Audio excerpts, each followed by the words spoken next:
As the saying goes, you can't choose your family. Hey, Grandpa. What are you doing here? But there is a choice when it comes to starting a family of your own. Two people fall in love, have children, Who wants pizza? Me! and become intertwined forever. For better, and sometimes for worse. I am trying to concentrate!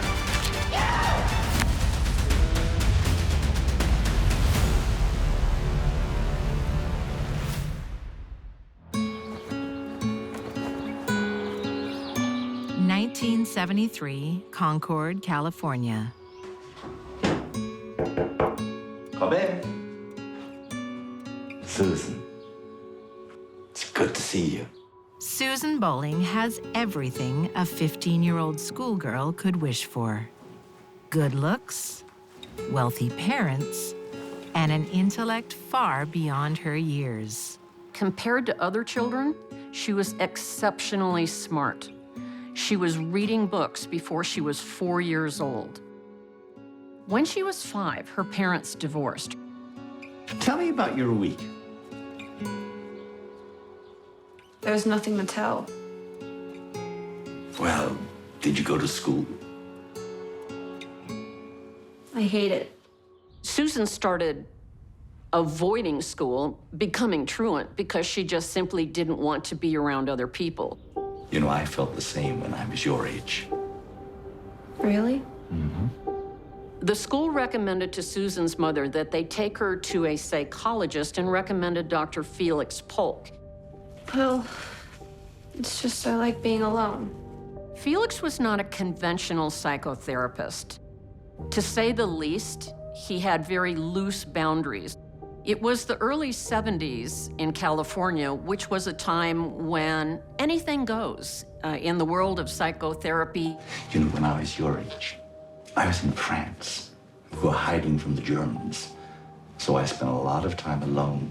Susan responds to Felix's intensely personal therapy, but not in a healthy way. She bonds with him too tightly. And I drank the whole thing. It was unacceptable.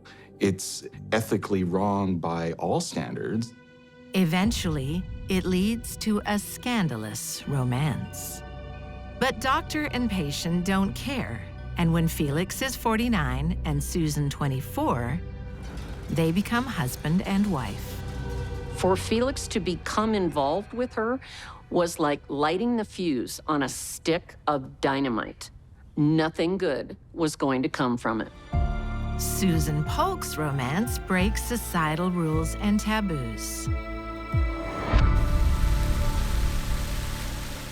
Usually, love is less controversial. A meeting of like minds sets the scene for romance in Raleigh, North Carolina in 1995. They met when they both worked at the Department of Revenue. 36-year-old divorcee Camila Norton is taking her first tentative steps towards new love with shy co-worker, 32-year-old Terry Brown.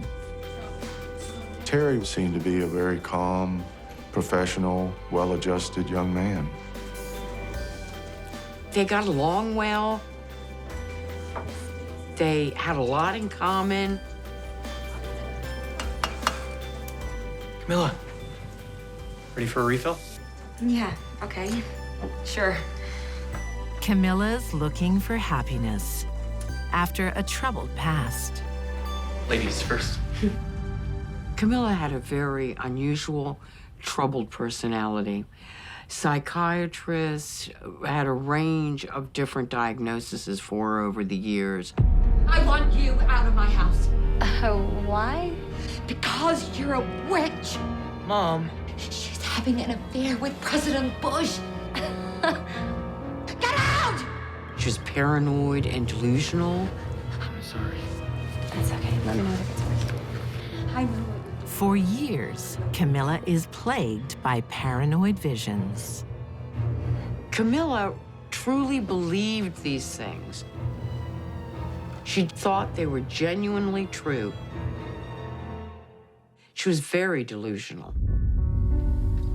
That's a great drop. By 1996, Camila finally has her fragile mind under control. It's good wine, huh? Her new beau, Terry, knows about her rocky past. But to him, it's ancient history. That was delicious. You're a really good cook. How about you, let me cook for you the rest of your life? What?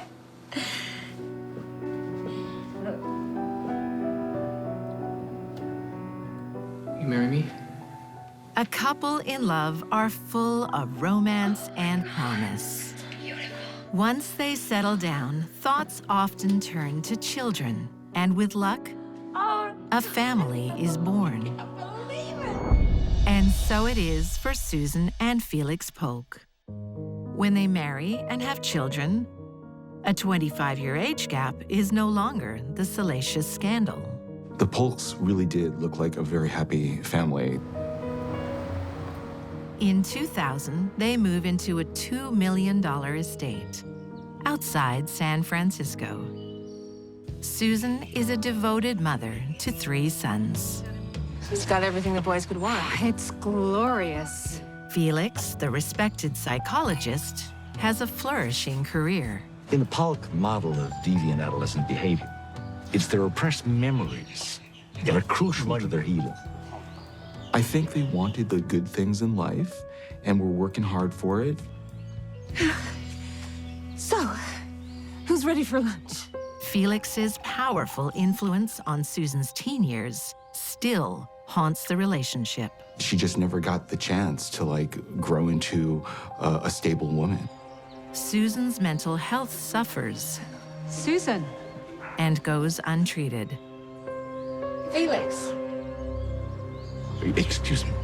Initially, Felix had a Svengali effect on her when she was a young girl and a young woman.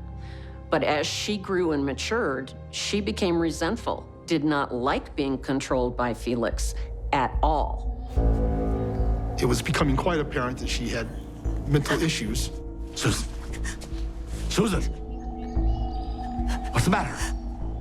Are you okay? Just breathe. You're not my doctor anymore.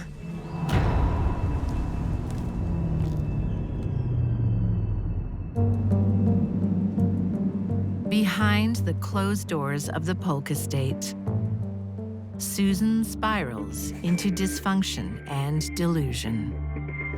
I saw the messages. You're a spy. She was searching the newspaper for secret codes. Calm down.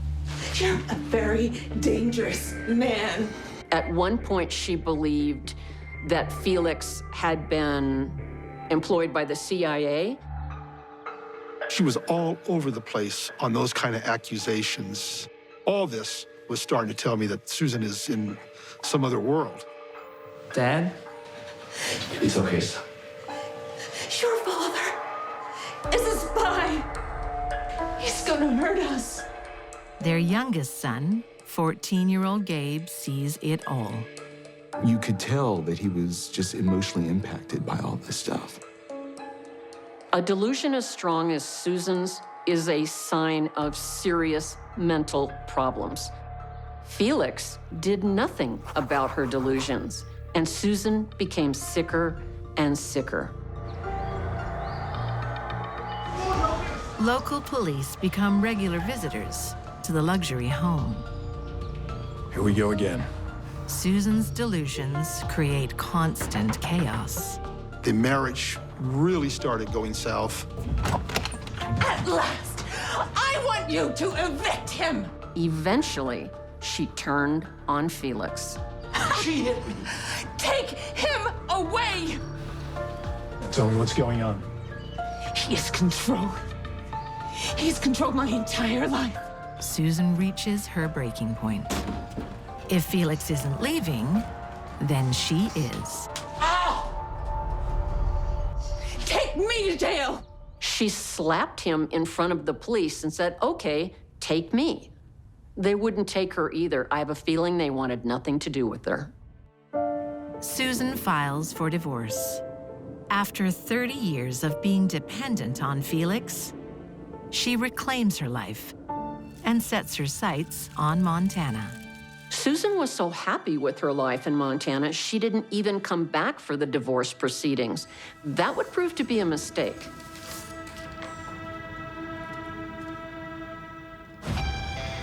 She finds out she doesn't have the house, she doesn't have custody of her child, and she also doesn't have the alimony that she was expecting. From that point forward, Felix became public enemy #1. Susan Polk's inner conflict can't be contained, and it means chaos for everyone. In contrast, with 2 healthy children, Camila and Terry happily thrive. Hey guys, who's winning? Hey, we've only just started. Hey, hon. Hi. How are you? Busy. Okay, well, I'll go get dinner going then. Okay, thanks, honey. Until trouble strikes. Camila lost her job at the Department of Revenue. Camila not only loses her job, she loses her confidence, and her old demons return. Paranoid delusions. You were with her yesterday, weren't you? With who? Don't you play dumb with me. You know who I'm talking about. Millionth time, I'm not having an affair, okay? Terry always tried to do the best by Camila. He knew she had mental health issues, but he tried to stick by her. I can tell when you're lying. I'm not lying. Look at me. I can tell when you're lying to me. I'm not lying. You are lying. I'm not lying. What are you gonna do with the knife then, huh? You're crazy. Eventually, the delusions are too much for Terry to bear.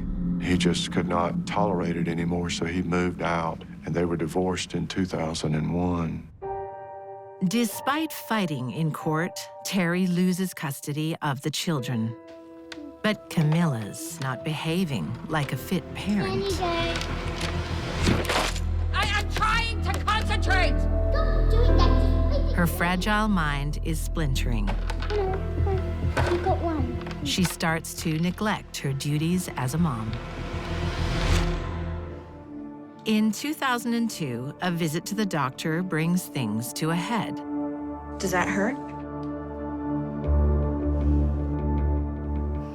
That pediatrician noted that the children were not thriving, that they were malnourished, and they were not properly clothed. That's all for today. Thank you. Oh, wait a minute. These are for you and your sister. Come on, Dad. Come on, Tess. The doctor was concerned there was some ongoing thing with the children. I want to report a case of child neglect. And the state came in and just took the children out of her care. That sparks another custody battle. A battle Camila's determined to win at any cost. That's when Camila made an accusation that he had abused their children. She said that it was sexual abuse.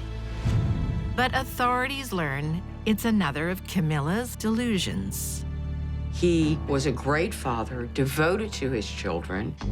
All those accusations were unfounded. In 2003, Terry wins sole custody. There are no grounds for appeal, Camila. But he's a child molester. Terry has sole custody. No! They decided that the only person who could appropriately care for these children was Terry. In this mom's damaged mind, her children are in danger. I'm getting another lawyer. As Camila Brown is lost in her delusions, Susan Polk's family watch helplessly as she faces her own mental decline. With her marriage over, she walks away with nothing. I mean, here's a woman that lived pretty good. Nice $2 million home in Orinda, nice living. basically the money to do whatever she wanted to do. And when that all went south for her, she wasn't going to tolerate that. And Hello? I want 20 million transferred into my account. She flew into a rage. Her life was crumbling right in front of her. Susan, you know I don't have that sort of money. Find it, or I'll blow your brains out! Dad? I'm scared for you. It's okay, huh? Don't you worry, you promised me. Susan's next move comes out of the blue. She returns from Montana and secretly reclaims the family home. So what time is the game? 4 o'clock. Okay, I'll be home by 3. Felix is forced to stay in the guest house.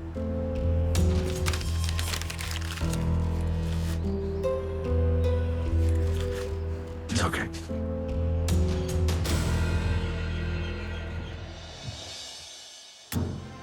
The next day, Felix is a no-show for the ball game with his son.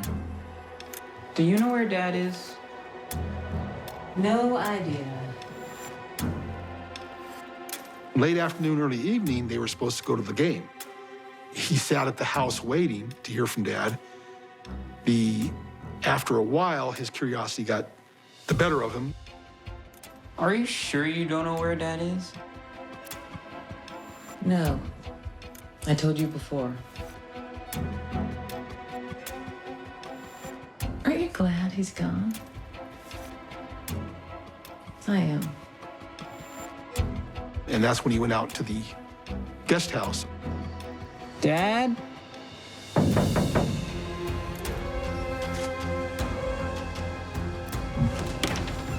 Dad?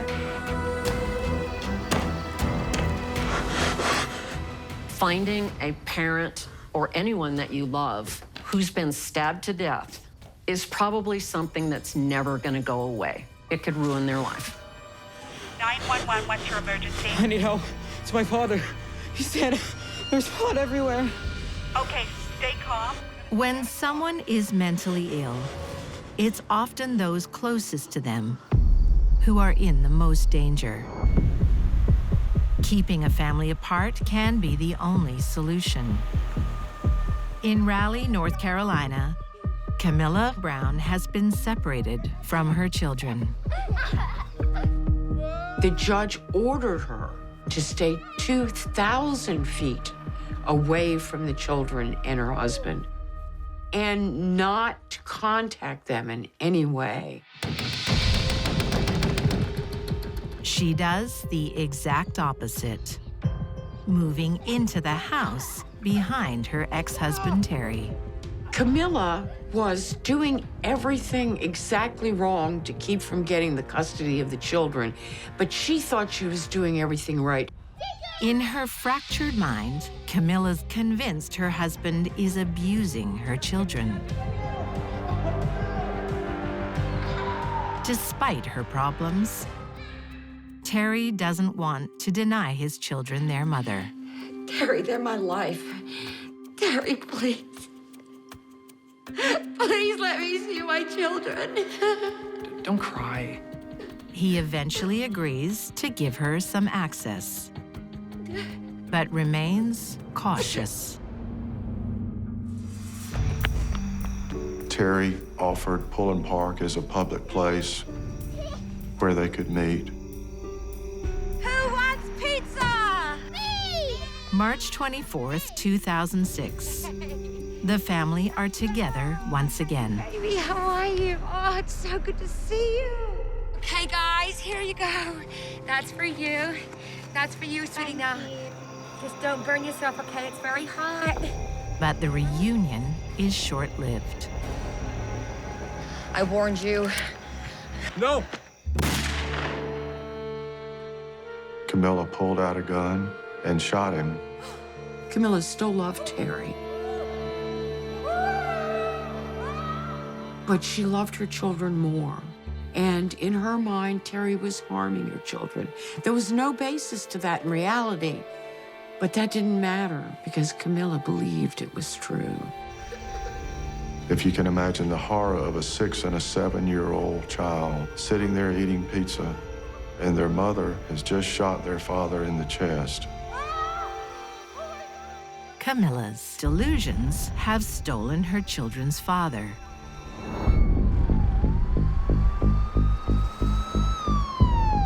As has Susan Polk. Sorry, ma'am, but your husband is dead. Her reaction to her husband's murder raises immediate suspicions. Susan exhibited no sadness, anxiety, panic, hysteria, anything. Oh, well. We're gonna get a divorce anyhow. She didn't even seem to really care that her youngest boy had found her husband lying in a pool of blood, which struck me as odd. Ma'am, I think you better follow us. Susan's lips are sealed. But the crime scene tells investigators all they need to know about October 13th, 2002. The most significant find was the hair. They found Susan Polk's hair strands in one of his hands. I mean, that put her right there in the fight.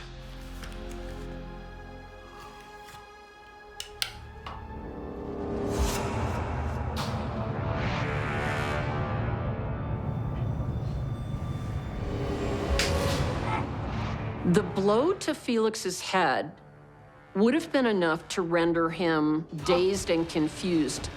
Susan? At that point, Susan began the stabbing.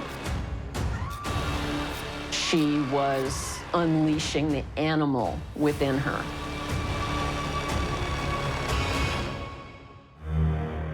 There was no way Felix was going to get out of that confrontation alive. In 2006, Susan Polk is convicted of second-degree murder. She is sentenced to life in prison, with a minimum of 16 years. Susan traded her childhood for love. It's quite possible Susan's psychosexual development and maturity in the world was stunted because of her relationship at a very early age. For all Susan's problems, she also has no sympathy for anyone, and there's no treatment for that. Susan Polk and Camila Brown build loving families. I warned you. But both fight demons that destroy them all. Critically injured, Terry manages to call 911. My wife just shot me.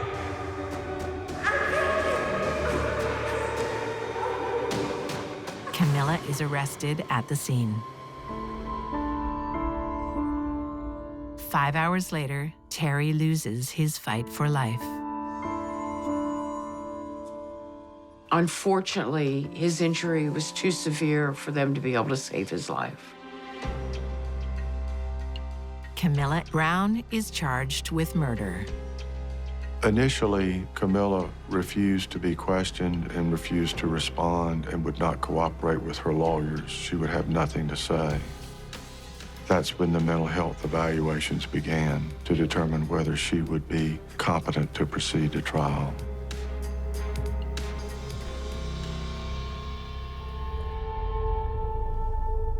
Her lawyers plan to plead insanity. Camila's own pen poisons that option when she writes a letter to the judge. In the letter, she pretty much says, I knew what I was doing. It was wrong. I had a purpose for which I was doing it. I thought I was going to teach him a lesson. To shoot someone and they die, but you did not intend to kill them, that's squarely second-degree murder. In 2013, Camila Brown pleads guilty to second-degree murder. She is sentenced to a minimum of 17 years in prison. A family broken forever. If she ever does become cured of her mental illness and can look at everything realistically, she's going to realize with horror what she has done. Here's one for my favorite granddaughter. Trust, faith, and unconditional love are the mainstays of successful families. But under this umbrella, we can also be vulnerable if someone decides to exploit their loved ones.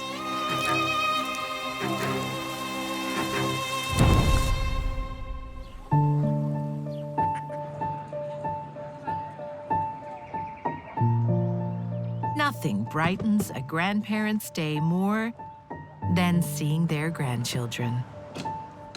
Hey, Grandpa. What are you doing here? In August 2016, Brittany Dwyer surprises her grandpa, 81-year-old Robert Whitwell. That's lovely to see you. You too, Grandpa. I haven't seen you in ages. I know. Brittany's maternal grandfather was a lovely man. Can I get you something to drink? The tyranny of distance keeps them apart. Robert lives in South Australia, while 19-year-old Brittany lives 1,000 miles away. Today is a rare chance to reminisce. And that's you. You know, you couldn't have been 3 years old then. You really were. But Robert doesn't know everything about his granddaughter. There is a dark side he hasn't yet met, and she's had it since childhood. As an 8-year-old, she torments her brother. Brittany! Brittany! Brittany chased him down the hallway with a knife, and he locked himself in the toilet, and she was waving it underneath the door.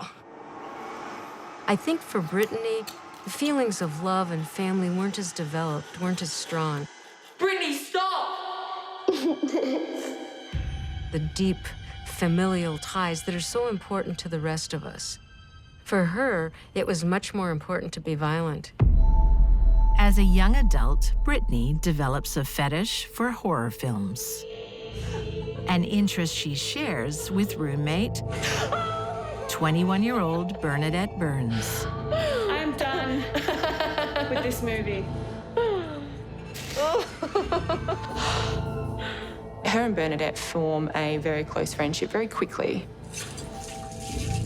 They talked about murdering people.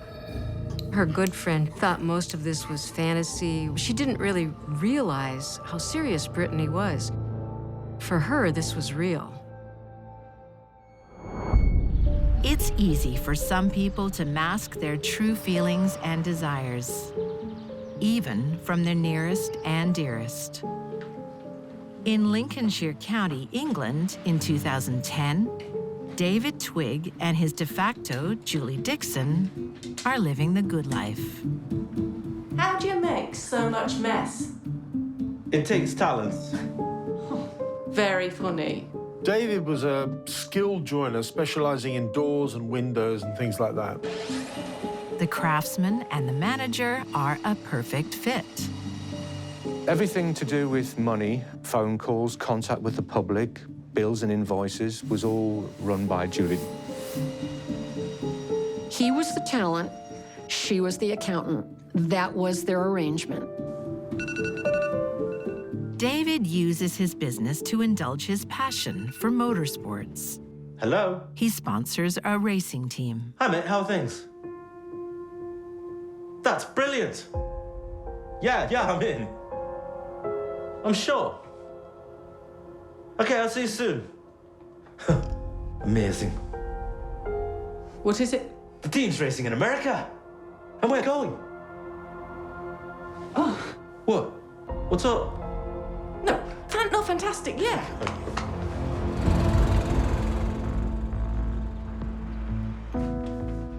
There's something Julie isn't telling him. As good as David was at building cabinetry and custom staircases, Julie was that bad at paying the bills. They're spending more than they earn, and debts are piling up. Julie can't bring herself to come clean. She was avoiding paying bills and doing everything in her power to not tell David what was happening. She even reroutes their mail, so David never sees the incriminating correspondence. How you doing? Good, how are you? Have something for me? I do. All those letters that were coming asking for money, talking about potential court cases and the severity of the debt weren't being seen by David Twigg. Julie ignores the bills for as long as she can. Then the summons start arriving, but she has that covered too. Hello. I'm calling in regards to a summons my husband has received. David was going to be declared bankrupt, and he was given a court date. I'm sorry. David is gravely ill. It's not possible for him to attend. She was able to make excuses and actually tell blatant lies to try and cover up her tracks.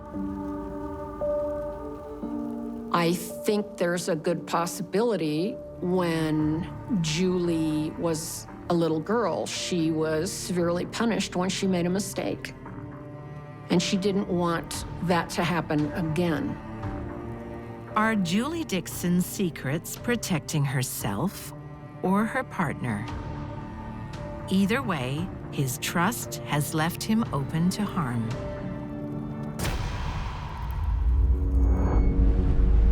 In Australia, the same jeopardy lurks in the restless young adult, Brittany Dwyer. And now, here's one for my favourite granddaughter. For months, she has one thing on her mind. Oh my God, thanks, Papa. Dad, that's far too generous. Yeah. What's $600? And another 100,000 where that came from. Oh, Dad. He didn't trust banks. He had over $110,000 in cash in that house. Brittany heard about her grandfather's money, and the idea just couldn't leave her mind. She became obsessed with it. She thought this could be easy cash, particularly if she could sneak down to her grandfather's house, dig up the money, and take off with it. She would be set for the rest of her life.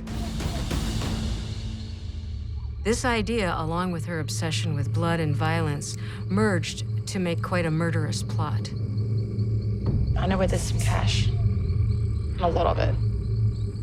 I'm in. You up for a road trip? Yeah.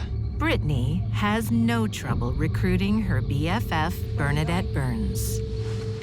Well, they were very close. And you sort of have to have a strong relationship with someone to convince them to drive across the country to commit a robbery against that person's grandfather. They travel 1,000 miles, and on August the 5th, 2016, arrive at Robert Whitwell's Adelaide home. Okay, you ready? But Bernadette has a change of heart. I can't do it, Britt. We're in this together, whatever it takes, remember? Yeah, but he's your pop. We just came all this way for this.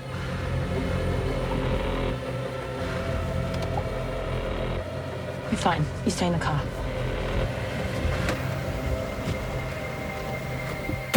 For Brittany, this is more than a robbery. It's a chance to act out a violent fantasy she's carried since childhood. The trust a grandfather has in his granddaughter is natural, but in this case, dangerously misguided. And in Lincolnshire, England, David Twigg's biggest threat is also the person he trusts most. His partner, Julie Dixon. They spent a great deal of money, and Julie never tried to stop it. She remained silent. David is blissfully unaware that his world is about to come crashing down. He's been summoned to appear in the bankruptcy court. But of course, he didn't know any of this. and didn't show up in court. Why are you so glum? Nothing, just leave me be. She allowed it to get worse and worse, and the bigger the lies, the less she wanted to admit what she'd done to David. Desperate times call for desperate measures. She was starting to work out a much more sinister solution to her problems. She searched how to kill someone and not get caught. Things like, how do you kill someone in a way that doesn't show up on a post-mortem? Rather than sit down with them, honey, we have to talk, she decides the best solution to this problem is to simply kill him.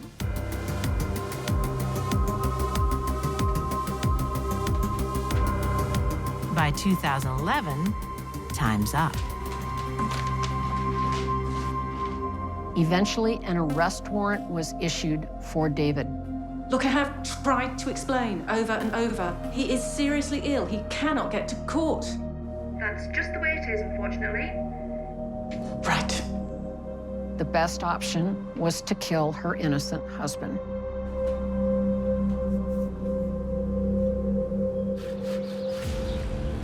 On March 13th, she makes her move. Both David and Julie were in the garden, which they often did on a Sunday.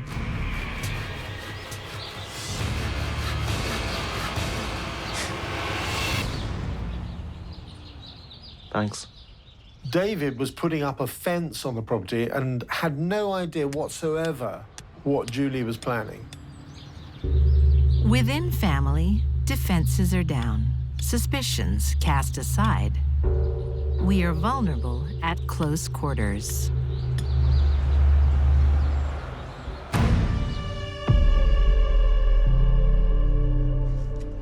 Brittany Dwyer's grandfather welcomes her with open arms.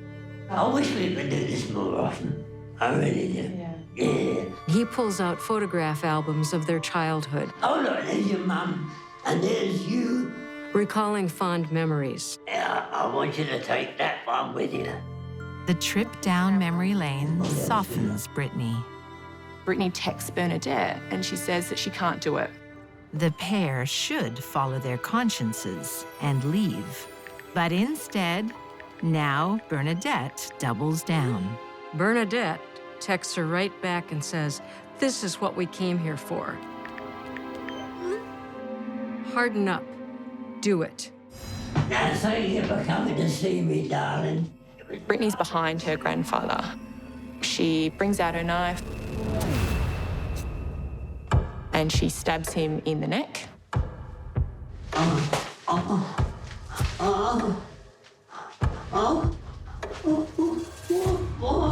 would you do that? He said it in utter shock and surprise. He just couldn't fathom that this could happen. And he just stood there looking at her. And with that, she reaches up with the knife again and buries it deep in his chest. He would have bled rapidly. And since it's so close to the heart, the majority of the blood would have poured into the cavities of the chest.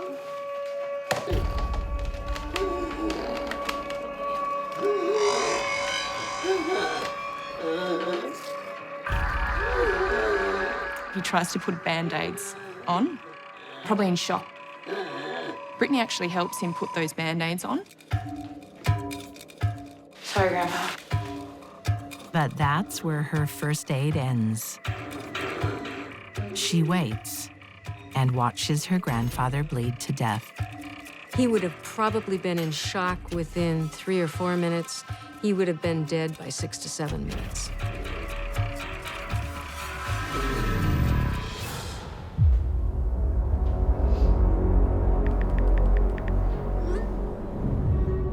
Brittany then texts Bernardet and says, "It's done." 2 words, "It's done."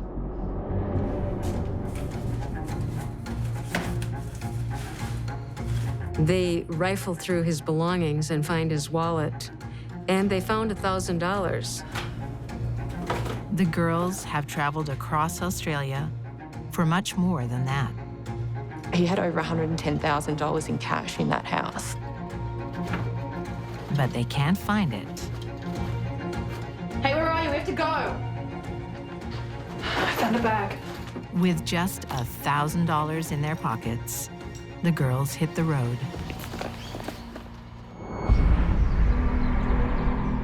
Like Brittany Dwyer, Julie Dixon uses the stealth of family to turn an ordinary moment into a fatal one. David was putting his garden tools away in a storeroom.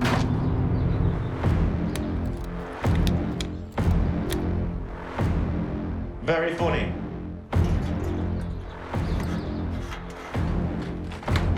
Julie! Julie! She began pouring petrol on the floor of the workshop. Open the door! Julie! Julie! Open the door! A realization must have dawned on him that the person he loved was actually killing him. Open the door! Julie! I'm begging you, open the door! She then lit a match and threw it into the petrol and calmly walked out of the building. What are you doing to me? Julie! Please! And left him there to die.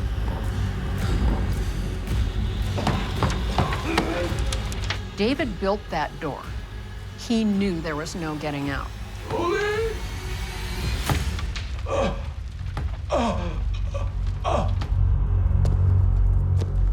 In the process of starting the fire, Julie catches some heat and gets singed from it. But that didn't hurt her, it helped her. We need help. Somebody attacked us and set fire to the place. She described 2 intruders setting fire to the place. What? No, my partner, he's still inside. Outwardly, she gave the appearance of someone that had been the victim of the most awful attack.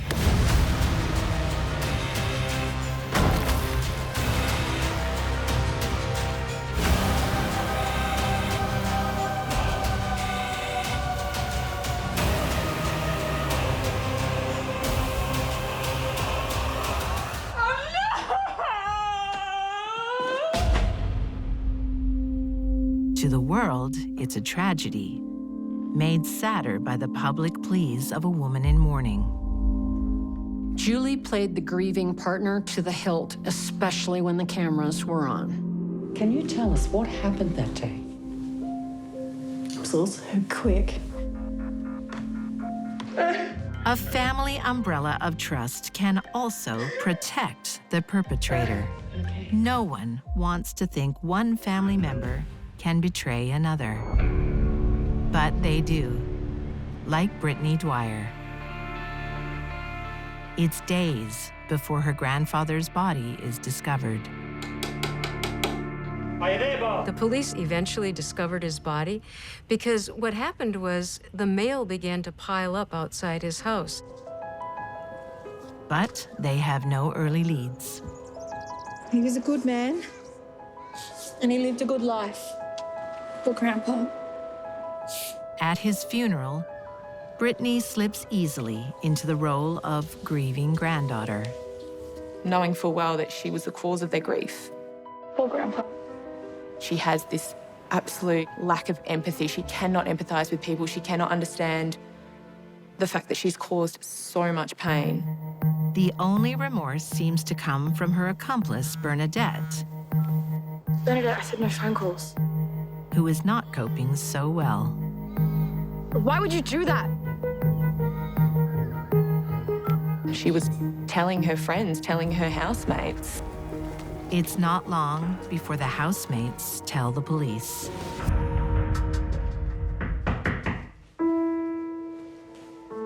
It was eventually a tip-off to Crime Stoppers that led to their arrests. Looking for a Brittany J. Dwyer? Their secret soon dissolves away. Not only did Bernadette confess, but ultimately Brittany confessed to what she had done.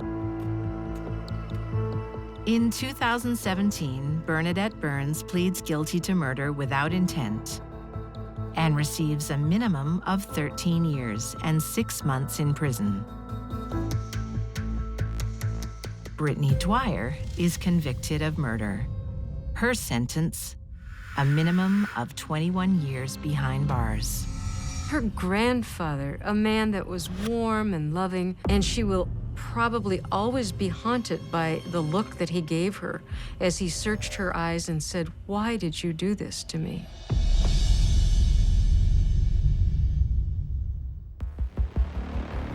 For 6 months, Julie Dixon fools her community, including the police.